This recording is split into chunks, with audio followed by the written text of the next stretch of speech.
Alors bonjour à tous, on arrive à un jour extraordinaire, unique dans l'année les amis. C'est un jour unique dans l'année. Purim. Pourquoi c'est un jour unique dans l'année? Regardez ce que disent les Chachamim. Disent les Chachamim que tous les Moadot, tous les Moadim, toutes les fêtes du calendrier hébraïque, les Hatid Lavo seront annulés. Mashiach viendra, il n'y aura plus Sukkot, il n'y aura plus Pessah, il n'y aura plus Shavuot, il n'y aura plus. Sauf Purim. Purim restera le Olmer Olamim pour l'éternité. Donc tous les Moadim, ça n'existe plus. Purim, il reste. Comment c'est possible? Shavuot, Matan Torah, il n'y a pas. Pessah, il n'y a pas. Pessah, il n'y a pas. Purim. Donc on arrive à un jour extraordinaire. Quel est le secret de Purim? Quel est le secret de Purim? Pourquoi est-ce que Purim restera après la venue du Mashiach? Alors écoutez bien. Il y a un Yesod connu, vous l'avez ramené plus d'une fois, vous avez l'écouté même à la synagogue, partout. Dit le Harizal, Yom HaKippurim. On sait que Yom HaKippurim, il dit le Harizal, Kepurim. Kippour, c'est comme Purim, connu. Et donc, de là on apprend, Rav Dessler, que Purim c'est encore plus grand, c'est un niveau plus haut que Kippour. Magnifique. Pour comprendre le parallèle entre Kippour et Purim, c'est quoi Kippour? Alors c'est quoi Kippour mes amis? Kippour on sait. Kippour, ah, quel jour extraordinaire. Kippour, c'est un jour de Teshuvah. C'est un jour de Teshuvah où on ne mange pas, où on va à la synagogue, on demande à Kadosh Baruch Hu de nous pardonner pour toute l'année, ce qu'on a pu faire toute l'année. On prend sur nous des bonnes intentions. Et donc, comme je l'ai dit, on va jeûner, on va faire taire le corps. Lorsque tu jeûnes, pourquoi on jeûne? Jeûne, c'est pour casser le corps, casser la matière. Avec quoi tu as faute? Avec ton corps. Donc là, on casse le corps. Toi qui m'as empêché de servir Dieu, là, je vais te casser. Et donc, je ne mange pas. On n'a pas le droit de s'accoupler avec sa femme. On n'a pas le droit de se laver. Le corps, on l'endort. On endort le corps. On va à la synagogue et on prie et on pleure toute la journée. Le moment le plus difficile, Rabbi Yosef, de Kippour, c'est quoi? Birkat Kohanim sur le talit, les haleines de phoque. Et là, ça transpire, ça sent pas bon. C'est un jour de haïnouille, comme on dit. C'est un jour de difficulté. C'est un jour mais pas de tristesse, parce que c'est pas il faut être Bessimcha, mais c'est un jour difficile. On est là, on est debout, c'est dur. C'est un jour de Teshuvah. Mais vous savez, en vérité, ça c'est connu, bien sûr. Je vous ai rien appris. Mais vous savez, c'est quoi Kippour en vérité? Kippour, c'est Matan Torah. Kippour, c'est le don de la Torah. Pourquoi? Parce que lorsqu'on a pris la Torah à Shavuot, lorsqu'on a pris en Nissan, en Sivan, la Torah, on a fait la faute du Regel. Alors on a dit Nasem Nishma, on a dit à Kadosh Baruch Hu, on prend la Torah. Mais le Ham Israël après, il a fauté. Moshe Rabbeinu va remonter dans le Har Sinaï, donc 17 Tammuz il redescend, il casse l'étape de la loi. On n'a pas reçu l'étape de la loi, on n'a pas reçu la Torah, on n'a pas reçu la Torah Mamash. Moshe il a cassé les Luchot, 17 Tammuz. Moshe il remonte pour se faire pardonner. Quand est-ce qu'on est pardonné? On est pardonné le jour de Kippour. Moshe redescend avec le deuxième Luchot le jour de Kippour. Donc Kippour c'est un Matan Torah. Le véritable Matan Torah. Quand est-ce qu'on a reçu la Torah Bepoal, Mamash, dans le Maaseh, dans l'acte? On l'a reçu à Kippour. Et c'est pour ça que Kippour c'est un jour de Teshuvah. Comme dit le Chavetz Chaim, il ne peut pas avoir de Teshuvah sans Torah, il ne peut pas avoir de Teshuvah sans Torah. J'ai dit la même chose là. Il ne peut pas avoir de Teshuvah sans Torah et de Torah sans. Et de Teshuvah sans. Et de Torah sans Teshuvah. Ça va ensemble, il a fait Meod. Adelo Yada, on a un petit peu bu avec Rabbi Yosef tout à l'heure. C'est un coquin. Non, je rigole, on n'a pas bu Khadécha. En tout cas, ouais, la Teshuvah et la Torah ça va ensemble. La Torah et la Teshuvah ça va tout le temps ensemble. Pourquoi? Dit le Chavetz Chaim, parce que la plus grande Teshuvah qu'une personne peut avoir, la plus grande kapara qu'une personne peut amener sur elle, c'est l'idée du Mouda Torah par l'étude de la Torah. En tout cas, qu'est-ce qu'on va de là, les amis? Que Yom Kippour, c'est un jour de Teshuvah, hein, mais c'est un jour de Matan Torah. Mais, attention, quel Teshuvah et quel Matan Torah? La Gemara dans Masechet Shabbat, Pechet, elle dit Kafar Alem Arkagigit. Le jour de Matan Torah, Kadosh Baruch Hu, il a pris la montagne et il l'a mis sur le peuple juif. Il a retourné sur le peuple juif. Soit vous prenez la Torah, soit maintenant vous mourrez. Tosfot pose la question. Mais pourquoi Dieu t'a obligé l'homme Israël de prendre la Torah? On a déjà dit Nasem Nishma, on a déjà dit on prendra la Torah, on fera, on écoutera, on accomplira. Alors pourquoi on accomplira, on comprendra. Alors pourquoi Kadosh Baruch Hu a été obligé, Kaviarod nous obliger à prendre la Torah? Soit vous prenez la Torah, soit ici c'est votre enterrement. Ben, on a déjà dit oui. Dites Tosfot non. Tout ce qu'on a appris, la Torah, qu'on a dit Nasem Nishma, c'est la Torah Shibirtav, la Torah écrite. La Torah écrite, elle est light, ça va, c'est pas l'odama, c'est pas quelque chose de très difficile à assumer. Mais lorsqu'Akadosh Baruch Hu il a montré la Torah chez Béalpé, les 613 mitzvot, les Mishnayot et la Gemara et la Halachot, on a dit non Hachem, on n'a pas pris ça, c'est pas sur ça qu'on a signé. On a signé sur la Torah chez Birta, pas la Torah chez Béalpé, on peut pas. Il a dit c'est fini, vous avez dit oui, vous avez dit oui. Soit vous prenez, soit vous mourrez. Écoutez bien, la Gemara nous dévoile que le jour de Kippour, c'est Matan Torah, mais on a reçu la Torah, Be'ira. La Tchouva, elle est Be'ira. La Tchouva qu'on va faire à Yom Kippour, c'est une Tchouva par crainte. La Kabbalat Torah, le don de la Torah, on va recevoir la Torah par crainte. Et mon ami, lorsque tu as peur de quelque chose, pas de ta belle-mère, parce que c'est trop facile, mais lorsque tu as peur, il y en a qui n'aiment pas que je parle des belles-mères, ils m'ont envoyé un message. Mais vraiment, c'est pas par dérision, c'est par vraiment rigolade, parce que les belles-mères sont très très gentilles, c'est la vérité. Mais en tout cas, ça arrive d'avoir pas de sa belle-mère. Attends, écoutez bien. Lorsque tu as peur du feu, qu'est-ce que tu fais? Ben, tu t'éloignes du feu. Lorsque tu as peur de quelque chose, tu ne vas pas chercher son contact, tu ne vas pas chercher à t'attacher à lui. Ben, c'est pareil. Si on ne sert à Kadosh Baruch que par crainte, ben, quand on a perdu une chose, on évite sa présence. Yom Kippour, c'est une Tchouva Meira et c'est une Kabbalat Torah Meira. Il faut acquérir la Hirat Shamayim, il faut Alvaï, et j'ai encore une fois Alvaï qu'on acquiert cette crainte du ciel. Mais c'est un niveau, encore une fois, important, mais qui n'est pas le tarlit, ce n'est pas le but d'Avodat Hashem. Ça, c'est Yom Kippour. Par contre, écoutez bien, hein, Yom Kippour, on dit quoi Yom Kippourim? Qu'est Purim? Purim, c'est quoi? Purim, c'est, dit le Harizal, c'est au-dessus de Kippour. C'est un niveau beaucoup plus élevé que Kippour. Pourquoi c'est un niveau beaucoup plus élevé que Kippour? C'est quoi Purim? Qu'est-ce qu'on fait à Purim? C'est-à-dire, oui, on a gagné la victoire contre Amalek, contre Aman, extraordinaire, on a vécu, on a été sauvé. Qu'est-ce qu'on fait? Pourquoi c'est un jour extraordinaire Purim?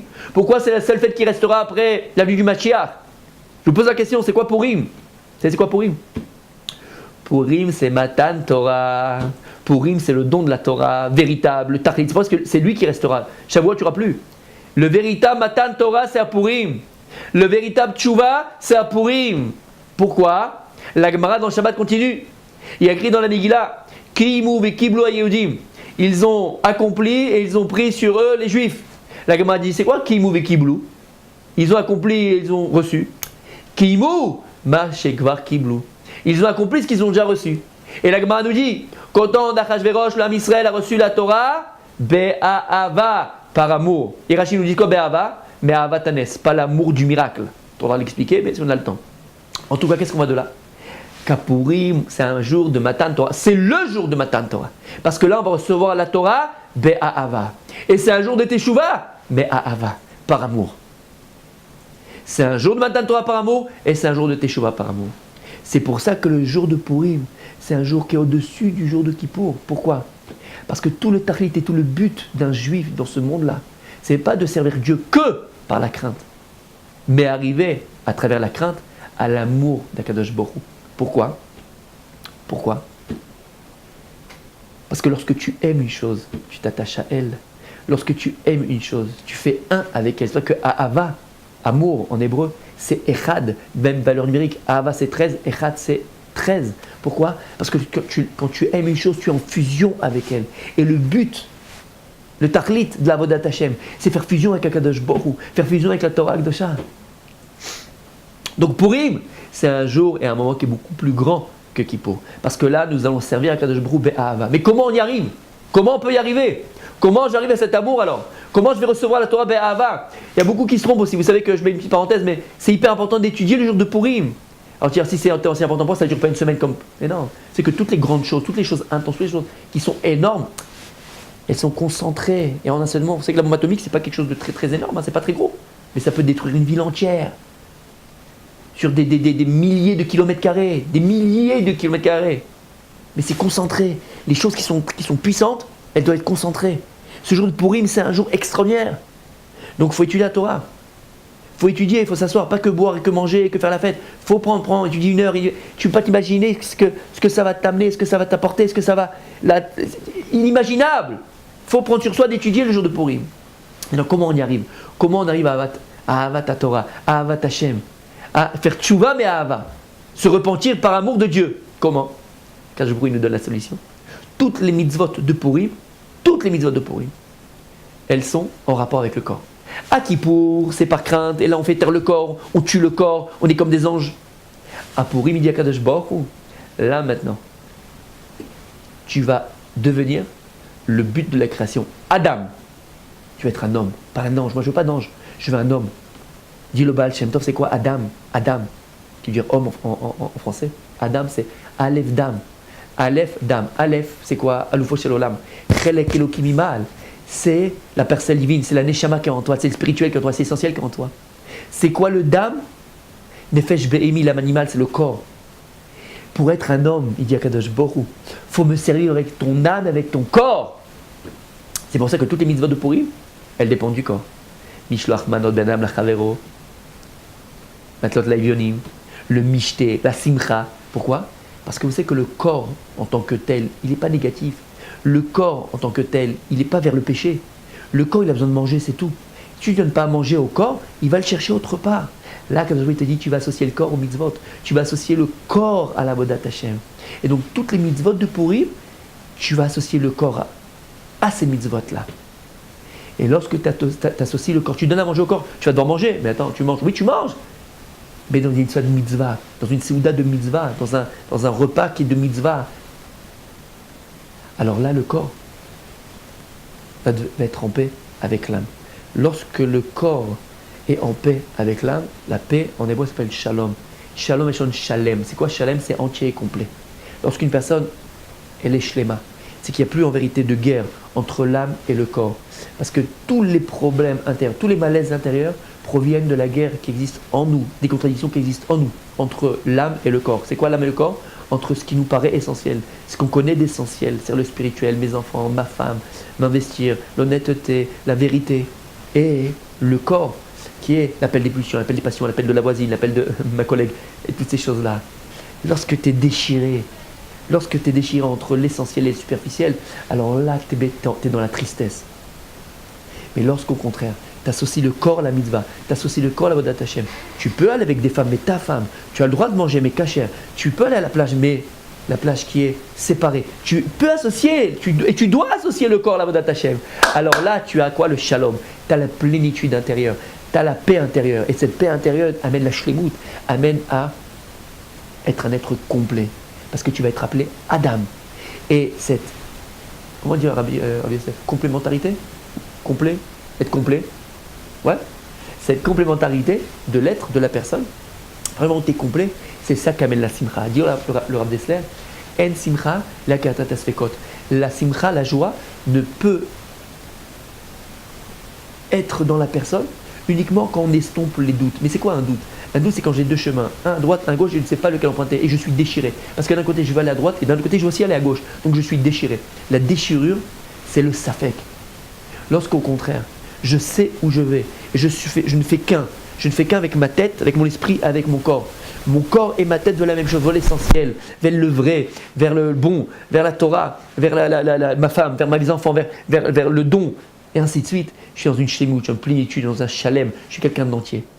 Cette plénitude-là, elle amène la joie. C'est elle qui procure la joie. C'est elle qui procure la joie véritable. Alors c'est ça, mes amis. Voilà pourquoi les Chachamim nous disent et nous dévoilent. Purim, c'est un jour extraordinaire, parce que c'est un jour où on fait Teshuvah, mais à Hava, et on reçoit la Torah, mais à Hava. Et je terminerai juste avec ça. Qui pourrait passer, on arrive à Purim. Dit la Gemara dans la Masechet Yoma, tout celui qui fait Teshuvah, mais ira par crainte, tout celui qui fait Teshuvah par crainte, alors tous des Zdonot deviennent des Shgagot. Tout celui qui a fait des Averot de manière volontaire, alors ça se transforme en faute involontaire. Magnifique. Mais tout celui qui fait Teshuvah, à Hava, par amour, ces Averot deviennent des Sruyot. Tous tes péchés deviennent des mérites. Moi, je pensais que quand quelqu'un il fait Teshuvah, alors, c'est comme l'ardoise. On nettoie l'ardoise, il n'y a plus rien, c'est fini, tout est oublié, tout est lavé, il n'y a plus rien. Non, Habibi, c'est comme en physique. Rien ne se perd, tout se transforme, Habibi. Pareil dans la spiritualité. Rien ne se perd, tout se transforme. Tu as fait Teshuvah par crainte? Alors, c'est pas que c'est fait, on blanchit l'ardoise, non, non, non. Toutes les fautes par volonté que tu as accomplies, ça donne des fautes par inadvertance. Et si tu fais Teshuvah, mais Ahava, par amour, toutes tes avérotes deviennent des srouillottes. Écoutez bien ce que je dis. Les avérotes que tu as accomplies, ça devient un mérite. Après 120 ans, on dira, tu as mangé un burger McDonald's à Paris, l'hamburger avec cheeseburger, on te met un vie, on te met bon, on te met c'est bon. Quoi? Mais c'est pas bon, non. Si tu as fait tchouva mais Ahava, tu as fait tchouva par amour, tout est transformé, Habibi. Ton passé, il est transformé, parce que ton passé, c'est ton identité. Donc tu ne peux pas le brûler. C'est lui qui t'a permis en vérité d'arriver à ce que tu es arrivé là, parce que tu as vu Dieu, et tu as réussi à voir Akadosh Baruch Hu même dans les ténèbres. Et si ce n'est que tu étais passé dans les ténèbres, jamais tu aurais vu Dieu. Et il dit le Rav Dessler que tout ce que Dieu il te donne dans ta vie, tout ce que tu vas avoir dans ta vie, ce sont des moyens par lesquels tu vas t'attacher à lui. Ta femme c'est un moyen, tes enfants c'est un moyen, ton boulot c'est un moyen, le cheeseburger c'est un moyen, tout est un moyen. Si maintenant même les moyens qui étaient négatifs, eux ils t'ont amené à connaître Dieu, ben c'est quelque chose de positif, parce que devant Dieu il n'y a pas de négatif et positif. L'essentiel c'est que tu te rapproches de moi. Alors attention, tu vas pas me dire alors tu sais quoi, alors je fais tout la du monde et après je fais tchouva. Il dit le Rambam, ça les cocos, on sait très bien. Si tu dis maintenant je vais fauter, je reviendrai, tu ne reviendras jamais. Parce que déjà dans ta tête était tordue. Mais on te dit qu'il n'y a pas de fatalité. Même si tu as accompli les pires choses, sache que si tu fais tchouva, mais ava behemet, tu as une prise de conscience. Tout ce que tu as pu faire avant, tout ce boulet que tu traînais derrière toi, ça ne va pas t'empêcher de faire tes tchouva behemet et de revenir vers Dieu behemet. Parce qu'un il te dit mon fils, c'est peut-être ça qui t'a amené vers moi. Alors je transforme tout. Tout est transformé en mitzvah. Alors les amis, profitons de ce jour de Purim, Be'emet. Vous savez, dans la halakha, il y a même des poskim qui disent qu'il ne faut pas boire à Purim parce que ça amène des choses très graves, ça amène des kaloutois, ça amène de la légèreté.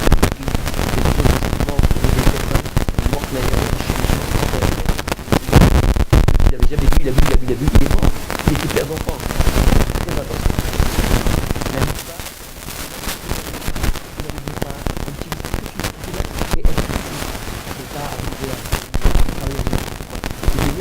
pas, pas gâcher. C'est un jour extraordinaire. C'est un jour où tu deviens ce que tu dois devenir, c'est-à-dire un homme, Aleph, Dam.